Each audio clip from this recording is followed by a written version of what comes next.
All right, welcome back to AM Live. My name is Ken Mijungu. With me on set this morning is former Senator for Muranga, Kembi Gitura, and Dr. Shemo Chuodho, the chairperson of the Kenya Diaspora Alliance, joining me to talk about issues affecting you. And we are done with the issue of commuter transport. And I'll still say it, this morning, if you usually leave at 7:30, it's a good time to leave because you'll be stranded. If you're from Eastlands, just know that you will be dropped at the City Stadium roundabout. You have to walk the whole distance, which is about 1.5 kilometers or a kilometer to the CBD. If you're from Thika Road, you'll have to alight at Fig Tree, which means you have to do the 400 or 500 meters into the CBD. If you're going further, you're working in Upper Hill, it means you'll connect twice and you have to go to the railway station. If you're from Ngong Road and you know where you alight, it's probably bus station, know that you're going to alight at railways. And all that disruption, we told you about it, and we'll try and tell you before the end of the show where you'll exactly be alighting. My panel here think that it will not work, but let's see how the county government does it in the next few days. Gentlemen, welcome back. Let's talk about the extrajudicial killings executed by the police is the headline that ran on the Saturday Nation. And of course, it's been condemned.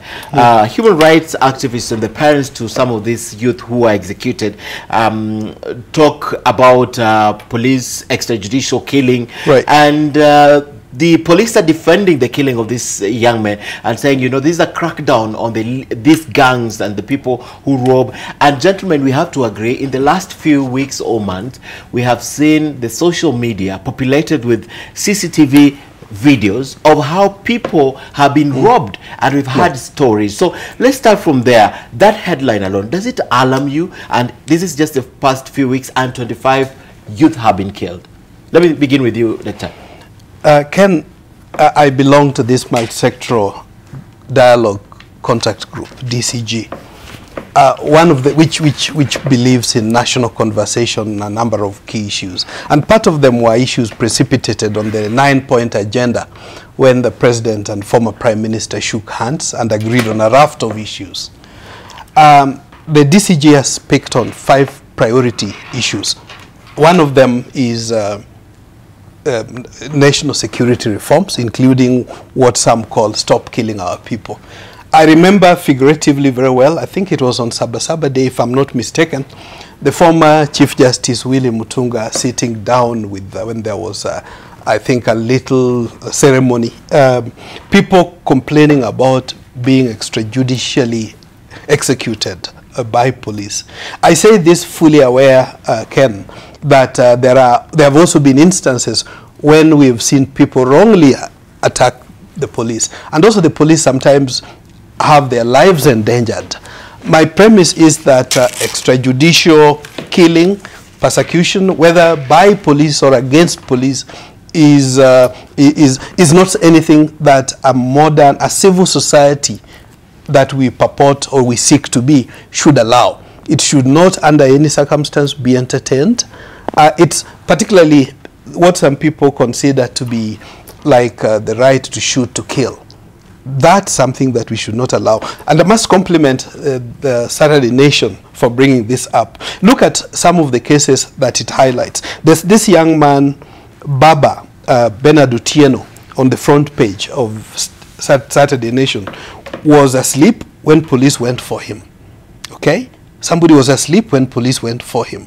There is another case of George Ouma was arrested and shot on November 1st after being apprehended. Yes. Why then shoot to kill? So these are the cases. And I remember attending a press club luncheon hosted by the Editors Guild, and the inspector of police was the chief guest. And I remember a few testimonies of people from the slum areas. But if you were to listen to their stories, it's very sad. I personally hold a case, and as a Christian, the Bible, one of the commandments is that thou shalt not kill. Taking human life is with such finality that it should never happen unless sanctioned by a court of law. That's the premise I take. But again, of course, if it's accidental, then it may be understandable. But when it's deliberate, that no matter whether we consider somebody to be a criminal or not, it shouldn't. The best is, if you must shoot to defend yourself or protect yourself, then shoot to maim, to decapacitate, so that you arrest and then take to go to have due process in a court But of you're law. you're just looking at it from one side. They're apprehended and killed. Are you looking at it from the point that these young men accost you on the road, or they want to carjack you, and they have the gun on your head, and you choose either to stop or they shoot you and they'll still take your car? You know, they will not consider what you want the police to consider. They never consider it. Ken, I started by saying that regardless of who does it, whether it's a robber or a police, as long as it's extrajudicial, it's wrong. Even mob justice is also wrong. The fact that people somebody may have committed a crime, there is due process that it needs to go through. But of course, we're assuming that because this is execution by police. But again, if it's a thug doing it, obviously that's criminal. It's not allowed. And in that case, what happens that time? In that case, the police, you have met them down here, they're robbing a bank and they have guns. So it's either you shoot them first or they shoot you. What I'm saying, Ken, for the risk of repeating myself, is that there are instances when they're armed, police can and should shoot. Yes. But in most cases, you're not even sure they're armed. But shoot to disable, not to kill. Not to kill. Yeah, that's what I have an issue. Most of the time they shoot to kill because there is gunshot on the head. And when it's a case where these are clearly very dangerous criminals, that's understandable. But there are instances when there have been people just disappearing, suspected to be criminals, or even just political people who are critical of the system. Okay. That for me is even worse. It's worse. Yeah. And Senator, your view about this? You've been quiet about it. No, because Shem was talking. Yes. It's not. I don't think it's as easy a situation as is shown in the headline of yesterday's Sunday Standard. Saturday's Nation, executed by police, because executed by police has its own connotations, right? And if you look at all these young men here who've been killed, Bernard Otieno was a barber. He was asleep when the police went for him, right? If that is true, then something is very, very wrong and needs to be investigated further. Okay. Because if he was asleep, they should have been able to arrest him. And then take him through the normal process. Yes. Now, Evans Peter Oduor, also a victim of police brutality, they don't say how. Now, Samuel Musili Mwendwa was an innocent bystander, which would most likely then mean that he was shot, it was a stray bullet. Sure. If he was an innocent bystander. And so also with Peter Mwangi and John Gadafatu, who are students who are innocent bystanders. Now, you cannot call that execution. Yes. Because a stray bullet can catch up with anybody who is in the general vicinity. And I think we've got to be fair to everybody here. Why was Otieno shot if he was found asleep? That the Inspector General must tell us, if what the Standard Nation is saying is true, right? Yes. And we know the spokesman must also tell us this. But I think we also must understand where the police are coming from a lot of times. Because they're also violent criminals with guns. And we know there are a lot of guns in wrong hands. Yes. You saw just last week CS Matiangi disbanding the outfit that licenses guns because he said there was a lot of corruption in the whole system, wrong people getting guns. And we've seen it. You've seen people having guns, and it's all in public domain. But when an armed person, when a person armed with an AK-47 rifle attacks the police, and you tell me, like Shemo Chudo is saying, that you should shoot them to maim them, are they going to shoot you to maim? I mean, just to maim you themselves, or what is their intention? The intention is to get away from that place, from that scene, and they'll kill and shoot the police officer if that is what they have to do it. So it's a question of balancing. And because the law allows the policeman to use force, even excessive force, in certain circumstances. Yeah, and excessive force means disabling or killing, not just maiming, like Shem is saying. So I think this is a very difficult situation, And it's good that the nation has brought out these issues, because there have been the human rights commissions have discussed these issues for a very, very long time. And I'm sure Kagweria Bogori is going, the commissioner is going to come up with this, to pick up these issues, if she hasn't done that already, and bring it to the public domain. But I think this is not a place where we decide that the police have executed without giving due, without listening to all the parties. And that's why we have the National Human Rights Commission, so that it can look at these issues. I'm particularly very keen on the issue of Bernard Otieno, who is said to have been asleep when was picked up and executed, or about all these other young men like Evans Odhiambo Rico, who was shot first by a stray bullet, then killed. The nation is not telling us whether he was killed by that stray bullet, or whether he was shot by that, caught up in the stray bullet, and then shot again by the police. I think this can also be a little bit misleading.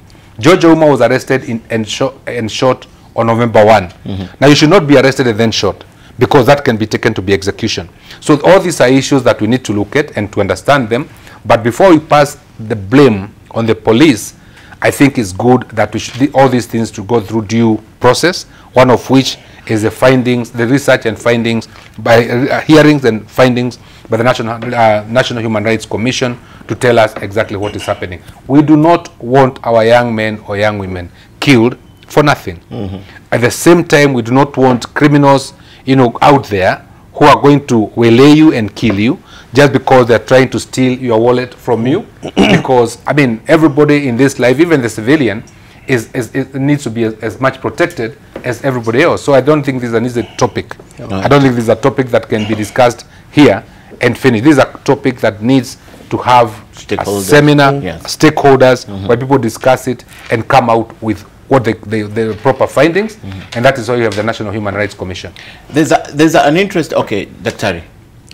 Yeah, Ken, I just wanted to say, I'm looking at, there are a variety of cases when people lose lives at the hands of others. And I must also add that, policemen are Kenyans. Policemen and women are Kenyans like any other. So their life is equally precious, just like that of the purported criminals. Look at that case of John Juguna, the last one on the front page. He was arrested in Gay, shot dead in Maradare North. Okay? Again, obviously, I agree with the senator here. We do not have the full story. But if what's shared by the newspapers is the truth, and I have no reason to doubt it, once you've already apprehended somebody in Gay, why then have to kill him, shoot to kill in Madare, without going through the legal process? It's like we have some officers who are licensed to kill. Some of them may even be not part of regular official settings of the national police. And I say this fully aware that there have also been political executions.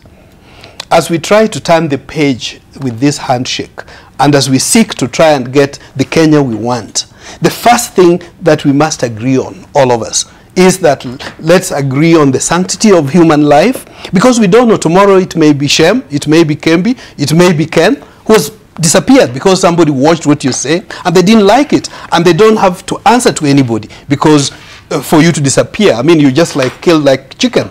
And there are many politicians who have died in that manner. Let's agree to ourselves that let the gun all go silent, except for those which are licensed. And even those which are licensed, I think for me the starting point, we have too many firearms that are on the loose. We know the gun discussion in the US is a major point. We need also, I think we have too many small firearms that are with criminals, of course, and so which we need to regulate. But the fact that people die, I'm looking at also page 6, the continuation of that story. It talks about Samuel Musili on page 6. This guy died in the most unexpected circumstances. His crime, curiosity. If I'm allowed to read just one paragraph. Go ahead. Mwendwa had climbed up a tree to snoop on the unusual commotion that was unfolding. A female police officer gunned down 3 people as he watched. His turn would come shortly thereafter. Wewe kijana, unafanya nini juu ya mti? Shuka. You see, Then the officer shouted Mwenda. According to another neighbor who talked to Saturday Nation and who had witnessed the incident, Mwenda, 23, was shot dead immediately. Witnesses said he was eliminated because he witnessed the execution. How does one justify, again, if this is true? And the other stories relate there of David Kariuki, 40, Peter Mwangi, 22, and John Gathafatu. It's like there are cases where an offense has been committed. Somebody is dying because you have witnessed, so that they get rid of any evidence. You are executed. Ken, if this happens to you or your relative, I don't think we would talk to defend it. So my premise is that extrajudicial killing, whether by police or against police, is wrong, and as a civil community, as a democratic civil community, we must find a way to stop it so that we respect rule of law. And if there is anybody who we feel is culpable, let's take them to court and then they be tried. Let it be the court that met that punishment. All right. But the trouble is, you see, like I said, and I'll repeat this, and I do not like extrajudicial killings. I mean, it is wrong. It should not be allowed, and anybody who is involved in it should be tried and put where they belong, which is in jail. But the case that Shem has just read, it says that that young man Mwendwa was shot, was told to come down and was shot. Then it says witnesses said he was eliminated because he witnessed the execution. So there are other witnesses. They also did. Yes. And they were standing there watching. Yeah. I mean, if that was the sole reason for Mwendwa being killed, and Mwendwa most likely was executed, right? Like we are saying. But why did this policewoman, why didn't she just open fire and kill everybody there on site because they were witnesses? I mean, those are the questions. Because there must be a witness at the end of the day. There must be a witness. These are the issues that I reckon we need to deal with. And this and we should not assume one position, because I reckon until you have been confronted by a gun-wielding person who wants to kill you, to rob you, then you may not understand. Yeah? But when even the hardest of criminals is killed, the human rights people say it's execution. They say he should have been arrested. They don't want to know how that arrest is to be effected, because of the dangers that it might expose everybody around there too. So it's a question of discretion at the heat of the moment. So the policeman decides, I'm going to arrest this fellow with an AK-47 rifle, never mind that he might have killed me first before I get to him. Yes. That's a decision he has to make at the nick of the moment. So I say this is not an issue that can be possible. We can only touch on it here. But I think this is an issue that needs to be looked at by stakeholders, so that to get final answers to this question, and also to see whether the judiciary is involved in it. Okay. Yeah? In the whole of this scenario, because sometimes it happened in apartheid South Africa, if you remember, where the policemen would arrest you, and because they thought that taking you to the courts would be a waste of time because the courts would protect you, they say that you jumped out of the 8th floor of the central police station or something like that and died. Never mind that they had actually thrown you down the stairs or outside and killed you. So I think these are things that we need to look at more deeply, so that we don't pass judgment before we could. But even as we end this discussion, I'd like to bring to your attention one policeman or supposed policeman who has been killing, and it's known everywhere. He has a Facebook page. He has shares the information. So one, they say most of these criminals are known criminals. Right. They know the criminals. Sure. And the person I'm talking about is the person who goes by the pseudonym Hasey Wadandora. He will be posting information about, say, Ken Mijungu. He knows Ken Mijungu is a criminal. He say, Ken Mijungu, I'm giving you 24 hours to get out of this place, say Buruburu, because if you don't, I will kill you. Right? Then that warning will be on his Facebook page. 3 or 4 days later, he will post again information and says, I said you leave and you did not leave. Umejua haujui, which means he's killed you, you know, and post the pictures of you there, you know. So it's happened. That is known. And it's been known, and it's been going on for the last probably a year or so. I've been reading about Hasey Wadandora, for example. Ken, as I talk and try to defend the issue that nobody's life should be taken extrajudicially. Personally, my family in about 20 or so years ago were attacked by thugs, armed. it's a moment you don't want to go through. I also remember an instance while traveling by road from the village to Nairobi around Limuru, being confronted at night when there is fog with people who are armed. Obviously, criminal, particularly violent robbers, is not anything anybody would celebrate about. It's got to be clamped. But I think here we are talking about a case of where law enforcement officers themselves are taking lives of other people. The last case I wanted to read and may address part of the case the matter you're raising is the case of an unnamed person. The last paragraph says on page 6, while the residents are yet to identify the suspect who fell through somebody's roof. But while the 2 male police officers in the chase were eager to shoot the suspected thug, they seemed hesitant to kill the other occupants of the house, a neighbor said. However, when the female officer only identified as Mweni arrived, "Munapoteza muda na hawa kwa nini? You know, why are you wasting time with these people?" Before she opened fire on them, killing them on the spot. The occupants of the house? Yes. You see, there were the other 2 officers who were here. They were moderate in their judgment. They were debating, do we kill the others, shoot the others or not? Na huyu mwingine anakuja, anasema, says, why are you wasting time? Just clear them. And she actually lived her word. You know, for me, that's impunity at its best. For me, the biggest Kenya's problems, which I hope we will tackle, and I'm glad one of them is being tackled, corruption. But the 3 biggest problems are impunity, graft, and ukabila. We are yet to tackle ukabila. And I'm hoping the zeal with which we are tackling corruption will also use to tackle ukabila. Okay. But so this impunity, a case where it's also the case like you are talking about. It's like there are people who are licensed to kill. Really, this only happens in a jungle country. We do not need to have a case where you can so blatantly just, it's like you have that right to take other people's lives. I also, part of the blame may of course go to the courts. Could it be that we do know there are criminals, you apprehend them, you take them to court, tomorrow they buy their way out? Of course, we must clean the entire justice system. Okay. In conclusion, or you're good with this topic, we can move on. We should move on, but let me remind you that many years in Nairobi there was a gentleman called Shaw. Yes. Yeah, he was a lone ranger, and he went for criminals, the bank robbers of those days of the 70s and early 80s. And I saw Shaw here in Nairobi in action. I saw him in courts. Yeah, when I used to practice law in the courts, I used to see him there. And Shaw was, I don't know about this Hesewa Dandora, but I know that he gives people notice.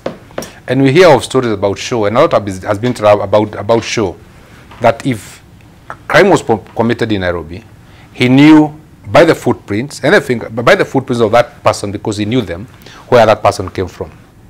And when the other policemen are going to look for you in Mathare, he drove to your village, in Muranga, or wherever. And he went to your village and asked the chief where your mother, who your mother or father was. And she would come there and tell you, I know your son is around here, because they used to go home to hide there, hiding. Tell him if he comes back to Nairobi, you come back here in a coffin. That was Shaw for you. And Shaw instilled fear. Yeah, those are the days of the bank robberies. He instilled fear, and it helped in a way. In those days, the issue of extrajudicial killings was not as much, because we didn't have the National Human Rights Commissions and things like those, or the civil societies. But it was kind of exactly what is happening today. So that's why I said this is not a topic that we should maybe take too much time on. Okay. It's a very, very important topic. But Shem and I may be the wrong persons, because we might most likely take partisan positions depending on what experience one has had on them. But this is a topic that I'm confident that the commissions with the police and everybody else concerned should be able to take up and come up with reports that maybe could be satisfactory, so that we know why it is happening.